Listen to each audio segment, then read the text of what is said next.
มันเอามาหอดตุ่มกันแล้ว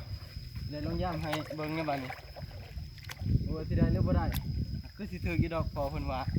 ตอนนี้มันปลาลายย่ำให้เบิ้ง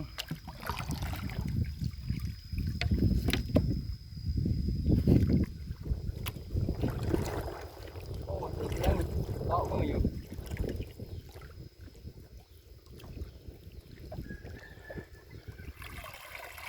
โอ้ถึกแล้วเต็มตุ่มเลยนี่ถึก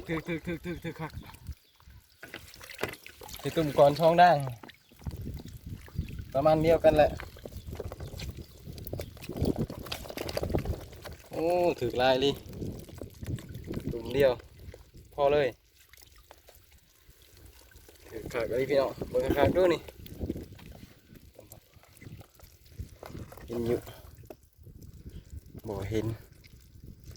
ขาวจัง เปียกกันเยอะ นี่ตัวเก่า2 ตุ่มฮะ